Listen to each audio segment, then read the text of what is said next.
श्रोतेहो नमस्कार. ज्ञान कायद्याचं या कार्यक्रमाच्या आजच्या भागात मी रेडिओ मित्र संकेत चक्रदेव आपल्या सर्वांचं मनापासून स्वागत करतो. आपण माहिती घेतोय the sexual harassment of woman at workplace, prevention, prohibition and redressal act 2013 म्हणजेच पॉश ॲक्ट 2013 या कायद्याविषयी. आणि या कायद्याविषयी आपल्याला माहिती देत आहेत ॲडव्होकेट अमित अनंत शिरगावकर. आज या माहितीचा दुसरा भाग आपण ऐकूया. वकील साहेब, आपलं कार्यक्रमात पुन्हा एकदा स्वागत. धन्यवाद. या भागाला सुरुवात करण्यापूर्वी मागच्या भागामध्ये आपण जी काही माहिती बघितली आहे त्याचा एक थोडासा सारांश आपल्या श्रोत्यांना आपण सांगावा. आपण बघितलं होतं की हा कायदा मुळात का करण्यात आला, कोणासाठी आहे नेमका. तर हा कायदा मुख्यत्वे ज्या महिला काम करतात, कामाला जातात अशा महिलांसाठी. मग अशा महिला म्हणजे कोण? तर कामाला जाणारी प्रत्येक महिला, मग ती ऑफिसमध्ये जाणारी असो किंवा घर कामाला जाणारी महिला असो. त्याच्यानंतर असं आपण बघितलं की ह्या महिला ज्याच्यावरती अत्याचार होईल, त्यांच्यावरती जे अत्याचार होतील ते नक्की लैंगिक स्वरूपातच असले पाहिजेत का, किंवा अन्य कोणत्या प्रकारचे अत्याचार असतील ते देखील आपण मागच्या भागात पाहिलेलं आहे की उगाच त्यांना कामाच्या ठिकाणी त्रास देण्यात आला किंवा टॉन्टिंग करण्यात आलं, टोमणे मारण्यात आले, अश्लील चित्रफिती त्यांच्या कडेला बसून बघण्यात आल्या, जेणेकरून त्यांना मनाला लज्जा उत्पन्न होईल. तरी ह्या कायद्याअंतर्गत हा अपराधच आहे आणि त्या कायद्याअंतर्गत त्या व्यक्तीवरती गुन्हा दाखल करू शकतात किंवा तक्रार दाखल करू शकतात. त्याच्यानंतर आपण बघितलं की अशा तक्रारी कोणाकडे करायच्या आहेत, तर इंटरनल कमिटी आणि लोकल कमिटी अशा दोन कमिटीचे प्रकार सांगितले. जिथे 10पेक्षा जास्त कामगार असतील तिथे इंटरनल कमिटी असेल आणि त्यांची रचना मी मागच्या वेळी सांगितलं होतं की त्या कमिटीमध्ये जिथली महिला अधिकारी असेल ती प्रिसाइडिंग ऑफिसर असेल आणि तिच्यानंतर काही सदस्य असतील. कमीत कमी सदस्य असावेत म्हणजे त्या महिलेने तक्रार दिल्यानंतर याची चर्चा बाहेर होणार नाही, तिचे तक्रारीचं हसवणं होऊ देता तिला योग्य न्याय मिळेल, या पद्धतीने या कमिटीने हे प्रॉब्लेम हँडल करायचे असतात. आता पुढच्या भागात आपण बघू. आणि समजा जर 10पेक्षा कमी कामगार असतील, म्हणजे घरगुती कामाला जाणारी बाई असेल किंवा टपरीवरती किंवा एखाद्या स्टॉलवरती काम करणारी बाई असेल आणि तिथे तिच्यावरती अत्याचार झाला, मग तिने कुठे करावा, तर तिने ही तक्रार लोकल कमिटी करावी, म्हणजे तिला न्याय मिळू शकतो. ह्यापर्यंतचा भाग आपण मागच्या सेशनमध्ये पाहिला होता. वकील साहेब, आता आपण नवीन प्रश्नांकडे वळूया. आता या कायद्याअंतर्गत तक्रार दाखल करायची झाल्यास, म्हणजे दुर्दैवाने तशी वेळ येऊ नये, पण तक्रार दाखल करायची झाली तर ती कोणत्या प्रकारे दाखल करता येऊ शकते? आता तुम्ही म्हटलं ते बरोबर आहे, दुर्दैवाने. कारण या कायद्याचं नावच पाहिलं आपण तर हा कायदा फक्त तक्रार झाल्यावरतीच लोकांना समजायला पाहिजे असं नाही. त्या कायद्याचं नावच मगाशी आतल्याप्रमाणे प्रिव्हेन्शन, प्रोहिबिशन अँड रिड्रेसल, म्हणजेच काय, प्रतिबंधक, मनाई व निवारण असं या कायद्याचं नाव आहे. म्हणजे काय की अशा प्रकारच्या घटना होऊ नयेत याकरता ह्या कायद्याची जनजागृती समाजामध्ये होणं गरजेचं आहे. आणि म्हणूनच आपलं हे व्यासपीठ आहे ते खरोखरच चांगलं आहे असं म्हणावं लागेल. कारण ह्या व्यासपीठातून जी लोक ऐकतील ज्यांना हा कायदा माहिती नसेल तर तुटपुंजी का माहिती ह्या आपल्या माध्यमातून त्यांना आपण पोचवतोय असं म्हणायला अवघड ठरणार नाही. आता आपण बघितलं तर मगाशी म्हटल्याप्रमाणे की तक्रार जर एखाद्या महिलेला करायची असेल, आपण मगाशी सगळ्या गोष्टी सांगितल्या, लोकल कमिटी, इंटरनल कमिटी, सगळं बरोबर आहे. पण खरंच एखाद्या महिलेवरती असा जर अत्याचार झाला आणि जर तिला खरोखरच तक्रार करायची आहे, मग तिने तक्रार कुठे करायची? आता एखादी शिक्षित महिला असेल ती पुस्तक वाचू शकते, माहिती घेऊ शकते, विचारू शकते. पण जो पीडित भाग आहे, म्हणजे जी एखादी घरकाम करणारी बाई आहे, तर तिला हे माहिती असणं सहज, म्हणजे तिला माहिती असू शकत नाही. किंवा म्हणूनच जी शिक्षित लोक आहेत त्यांनी ह्या गोष्टी तिच्यापर्यंत पोचवल्या तर ह्या गोष्टींची माहिती मिळू शकते त्यांना. आणि म्हणूनच ह्या कायद्यामध्ये जो कलम 9 आहे त्याच्यामध्ये लैंगिक छळाची तक्रार कशी करायची ते सांगितलं आहे. त्याच्यामध्ये असं म्हटलेलं आहे की कुठचीही व्यथित महिला कामाच्या ठिकाणच्या लैंगिक छळाची लेखी तक्रार घटनेच्या तारखेपासून, म्हणजे समजा ज्यावेळेस तिच्यावरती अत्याचार होईल त्या तारखेपासून 3 महिन्यांच्या कालावधीत खूप महत्त्वाचं आहे. ज्यावेळेस तिच्यावरती अत्याचार होईल त्यावेळेस 3 महिन्यांच्या कालावधीत हं. किंवा समजा ही घटनांची मालिका म्हणजे तिच्यासोबत अत्याचार होतोय आणि मालिका सतत सातत्याने सुरू आहे, तर शेवटची घटना घडल्यापासून 3 महिन्यांच्या कालावधीत दाखल करेल. हं. आता ही घटना जी तक्रार आहे ती अंतर्गत समितीकडे स्थापन ती देईल किंवा स्थानिक समितीकडे देईल. हं. आता परत ह्याच्यामध्ये अजून एक प्रॉब्लेम आहे. आपण जर पाहिलं तर ह्या कलमामध्ये असं पण म्हटलं आहे की लेखी स्वरूपात द्या. पण समजा एखादी बाई अशिक्षित असेल, ती आपल्या स्वतःच्या उदरनिर्वाहासाठी एखाद्या गाडीवरती कामाला जात असेल, कपबशी धुवायला हं. किंवा एखादा चहा द्यायला, तर अशा बाईला किंवा तिचं शिक्षणच नसेल, तिला काही येतच नसेल, कारण घरची परिस्थिती वाईट असल्यामुळे ती जर कामाला जात असेल, मग त्या बाईला हक्क नाही आहे का? मग तिला लिहिता येत नाही म्हणून ती तक्रार करू शकत नाही का? किंवा आपण त्याच्या पुढे जाऊन बोलूया की एखादं गाडीचं मोठं शोरूम आहे, एखादं सोनाराचं मोठं दुकान आहे किंवा हॉस्पिटल आहे किंवा कोर्टसुद्धा आहे. त्याच्यामध्ये एखादे स्लीपर्स लोक असतील, म्हणजे एकदम शेवटची कामं जी करायची असतात हं. त्या फळीतली लोक असतील, त्यांचं शिक्षण फारसं नसतं. काही कमी शिकलेले असतात, काही शिकलेले पण नसतात. हं. तर त्यावेळेस जर अशा महिलांवरती अत्याचार झाला, तर अशा महिलांना जर लेखी तक्रार देता येत नसेल, हं. तर अशी तक्रार त्यांनी जे प्रिसाइडिंग ऑफिसर आहेत इंटरनल कमिटीचे म्हणजे पीठासीन अधिकारी हं. त्यांच्याकडे किंवा जे अन्य कोणी सभासद आहेत हं. त्यांच्याकडे त्यांनी करायचे किंवा लोकल कमिटीकडे जे अध्यक्ष आहेत त्यांच्याकडे करायचे किंवा त्या लोकल कमिटीमधले सदस्य आहेत त्यांच्याकडे करायचे. हं. आणि ही तक्रार करायसाठी जे इंटरनल कमिटीतले प्रिसाइडिंग ऑफिसर, सदस्य किंवा लोकल कमिटीतले अध्यक्ष किंवा त्यांचे सदस्य जे असतील हं. त्याने ही तक्रार लेखी स्वरूपात करण्यासाठी म्हणून त्या महिलेला मदत करायची. म्हणजेच काय, अशिक्षित महिलेची तक्रार त्यांनी लिहून घ्यायचे, त्यांनी ती आपल्याकडे नोंदवून घ्यायचे आणि मग त्याच्यावरती काम करायचं आहे. म्हणजे त्या तक्रार दाखल केल्यानंतर त्याची पुढे पुष्टी करायची. आता विषय असा आहे की कधी कधी असं होऊ शकतं की एखादी तक्रार झाली, म्हणजे बघा सगळ्यात समाजात धोका कोणाला आहे, एखाद्या महिलेवरती असा जर प्रसंग घडत असेल हं. तर तुम्ही पाहिलं तर अजूनही आपण पाहू शकतो की ही महिला तक्रार करायला घाबरते. हं. त्याचं कारण काय असतं, तर मुख्य कारण असं असतं की तिला हीच भीती असते की मी तक्रार केल्यानंतर 4 लोक मला बोलतील हं. की ही तक्रार करायला चुकी तुझीच असेल. याच्या पुढे जाऊन असं म्हणता येईल की अजून ती का घाबरते, तर तिने जर स्वतःच्या घरामध्ये सांगितला हा प्रकार की असा असा माणूस माझी छेड काढतोय, तर घरच्या तिलाच म्हणतात तू कशाला लक्ष देतेस तिकडे, हं. तू कशाला बघतेस तिकडे, तुला कसं कळतं ते. म्हणजे आपल्या महिलेच्या पाठीशी आपल्या घरातली लोक देखील ठामपणे उभं राहत नाहीत आणि हाच आपल्या समाजाचा अजून देखील प्रॉब्लेम आहे. मग ती महिला घाबरते आणि मग अशी तक्रार ती 3 महिन्याच्या दाखल करू शकत नाही. हं. पण ह्या कायद्याअंतर्गत जर अशी तक्रार करायला विलंब झाला आणि जर त्या महिलेने लेखी स्वरूपात तक्रार करताना असं आपलं कारण पटवून दिलं किंवा त्यात अर्जात नमूद केलं की तिला विलंब का झाला आणि ते कारण जर तिने पटवून दिलं, खरं कारण आहे विलंब करायसाठी तक्रारीचा, तर 3 महिन्यांपेक्षा अधिक नसेल एवढ्या कालावधीमध्ये ती परत तक्रार या कमिटींच्या समोर सादर करू शकते.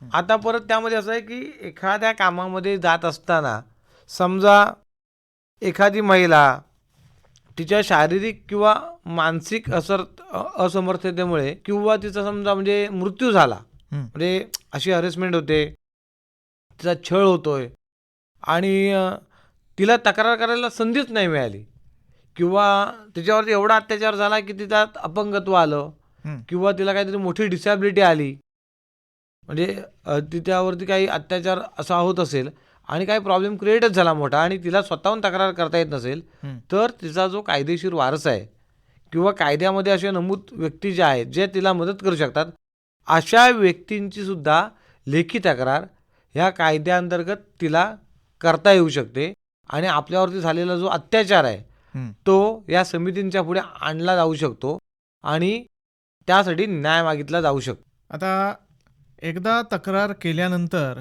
त्यामध्ये काही तडजोड होण्याची शक्यता असते का? खूप छान प्रश्न आहे. कारण तक्रार कोण करतं?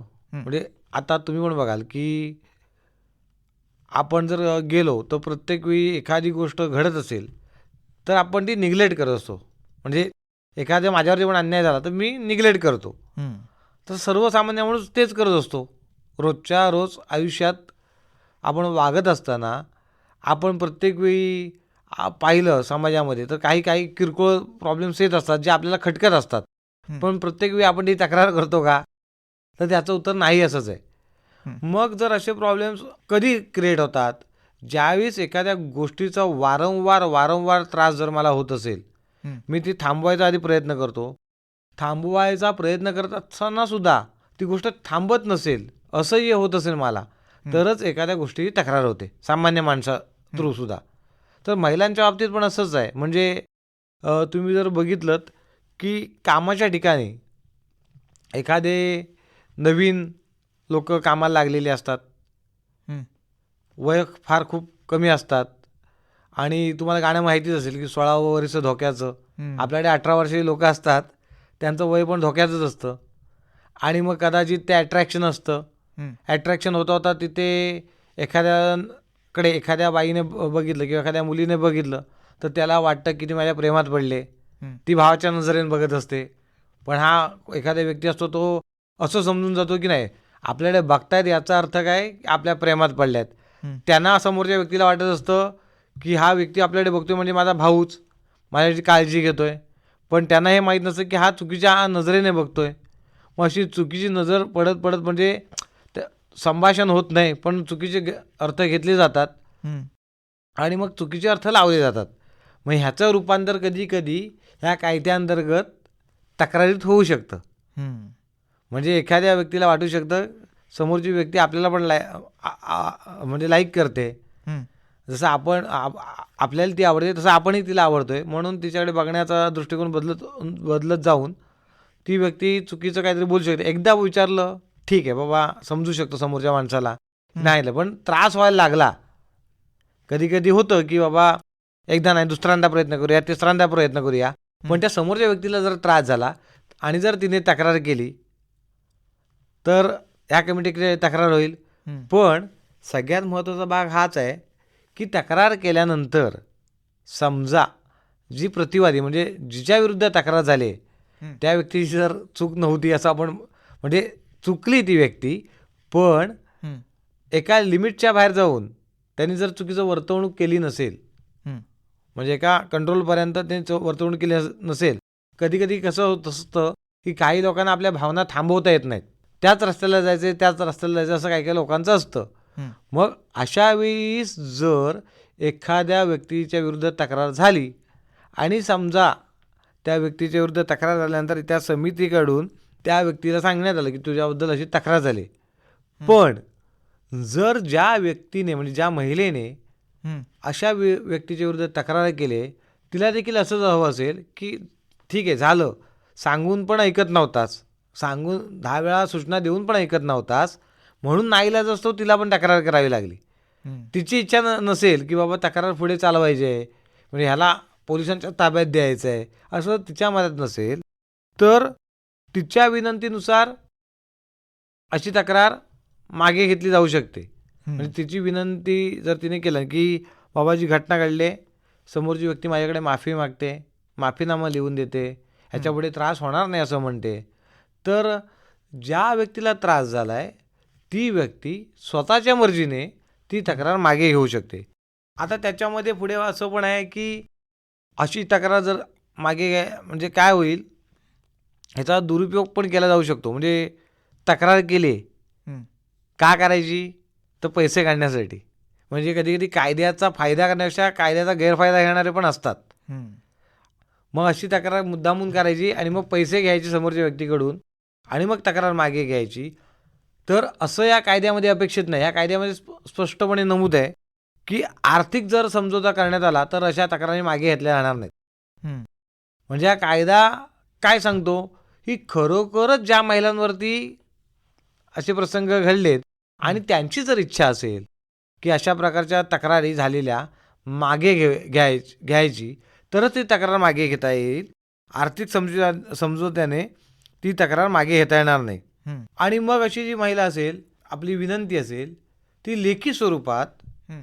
जे कोण आता कंपनीचे मालक असतील किंवा एखादा कर्मचारी वर्ग असेल, तिथले जे अधिकारी असतील, त्यांच्याकडे लेखी स्वरूपात पाठवेल आणि मग त्याच्यावरती हा विचार केला जाईल. त्याच्यापुढे जाऊन मग हे समझोत्याच्या ज्या प्रती असतील हं. त्याची प्रत नंतर त्या महिलेला एक दिली जाईल आणि मग जो विरुद्ध पक्षकार आहे त्याला देखील याची प्रत दिली जाईल. हं. आणि मग आता त्यांच्यामध्ये समझोता झाल्यानंतर मग जी इंटरनल कमिटी असेल किंवा लोकल कमिटी असेल, ती या दोघांमध्ये समझोता झाल्यामुळे परत त्यांना उगाचच तो वाद उकरून काढण्याचा प्रयत्न करणार नाही. म्हणजे त्यांच्या दोघांमध्ये जर मिटलं तर मग त्या दोन्ही कमिटींना स्वतःचे असे अधिकार राहत नाहीत, की बाबा अजून काय हे विचारायचा त्यांना अधिकार राहत नाही. तो वाद तिथेच संपुष्टात येईल. आता एखादा ह्या कायद्याअंतर्गत येणारा गुन्हा घडला आहे आणि त्याबाबतची रीतसर तक्रार दाखल झाली आहे, तर मग अशी तक्रार दाखल झाल्यानंतर त्याची चौकशी कशी केली जाते?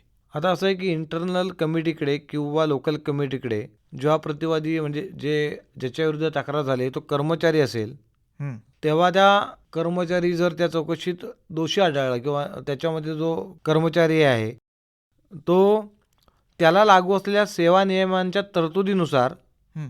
त्याची चौकशी करण्यात येईल. हं. आणि असे जेव्हा सेवा नियम नसतील तेव्हा त्यांच्याकडे जी प्रोसेस असेल कामाच्या ठिकाणी कशी चौकशी करावी त्यानुसार ती चौकशी करता येईल. आता याच्यामध्ये जर गुन्ह्यामध्ये खरंच तथ्य आढळलं, हं. म्हणजे एखाद्या कर्मचाऱ्याने एखाद्या महिलेची छेड काढली आणि तिच्याकडे पॉश ॲक्टखाली तक्रार झाली कमिटीकडे हं. आणि कमिटीला असं आढळलं की बाबा हां ह्याच्यामध्ये काहीतरी तथ्य आहे, ही तक्रार खोटी नाही आहे, तर ही कमिटी ती तक्रार 7 दिवसांच्या आतमध्ये म्हणजे त्यांच्याकडे तक्रार दाखल झाल्यापासून त्यांची चौकशी पूर्ण झाल्यानंतर 7 दिवसांच्या कालावधीत पोलिसांकडे तक्रार दाखल करतील. हं.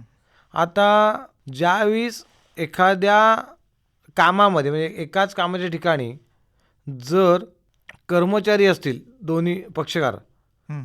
तर अशी तक्रार झाल्यानंतर त्या दोन्ही पक्षकारांना आपापल्या बाजू मांडण्याची संधी ही कमिटी देईल. म्हणजे जसा तक्रार करणाऱ्याला अधिकार आहे तक्रार करायचा, तसाच विरुद्ध पक्षाला देखील आपला बचाव करण्याचा अधिकार ह्या कायद्यामध्ये दिलेला आहे, की तो आपला बचाव ह्याच्यामध्ये करू शकतो. आपलं म्हणणं खरंच काय म्हणजे कधी कधी असं पण होऊ शकतं, मला कधीतरी मी फ्रस्ट्रेशनमध्ये असू शकतो वेगळ्याच आणि चुकून बोललो असेल आणि कदाचित समोरच्या व्यक्तीला असं वाटू शकतं की आम्ही त्यांना बोललो, टॉन्टिंग त्यांना केलं, अशी तक्रार जर झाली असेल चुकून, तर मात्र त्या व्यक्तीला देखील बचाव मांडायची संधी असेल आणि मग ते कमिटी ठरवेल की बाबा ह्याच्यामध्ये खरंच तो दोषी आहे की नाही. आणि मग अशा तक्रारीची चौकशी झाल्यानंतर म्हणजे आता ही चौकशी जी करायची आहे की ह्या व्यक्तीचा जो तक्रार दाखल झाल्यानंतर ह्या कमिटीने 90 दिवसांच्या आतमध्ये ह्या तक्रारीचं पूर्णपणे चौकशी करायची आहे. आणि चौकशीत जर तो दोषी आढळला तर योग्य ती रक्कम जी व्यथित महिला आहे तिला देण्यासाठी आदेश ही कमिटी करू शकते. एखाद्या म्हणजे कमिटीला वाटलं की बाबा ह्या तक्रारीसंदर्भात काही दस्तऐवज गरजेचे आहेत किंवा पुरावे येणं गरजेचं आहे, तरी देखील असे दस्तऐवज किंवा पुरावे ही कमिटी मागू शकते. गेले 2 भाग the sexual harassment of women at workplace prevention prohibition and redressal act 2013 या कायद्याविषयी आपण माहिती घेत आहोत आणि खूप छान प्रकारे ही माहिती आपल्याला ॲडव्होकेट अमित शिरगावकर हे देत आहेत. अजून खूप माहिती आपल्याला घ्यायची आहे आणि त्यासाठी शिरगावकर साहेब आपल्या स्टुडिओमध्ये उपस्थित राहणार आहेत. पण आजच्या भागाची वेळ संपलेली आहे, त्याच्यामुळे आजचा भाग आम्ही इथेच थांबवतोय. पुन्हा शिरगावकर सरांबरोबरचा हा संवाद असाच चालू राहणार आहे पुढच्या भागात. शिरगावकर सर, तुम्ही आजच्या ह्या कार्यक्रमामध्ये इथे आलात आणि पॉश ॲक्टबद्दल आम्हाला खूप छान अशी माहिती दिलीत, त्याबद्दल आकाशवाणीतर्फे आणि श्रोत्यांतर्फे आपले मनापासून आभार. धन्यवाद. याबरोबरच आजच्या कार्यक्रमातून मी रेडिओ मित्र संकेत चक्रदेव आपला निरोप घेतो. आपली पुन्हा भेट पुढच्या भागात. तोपर्यंत नमस्कार.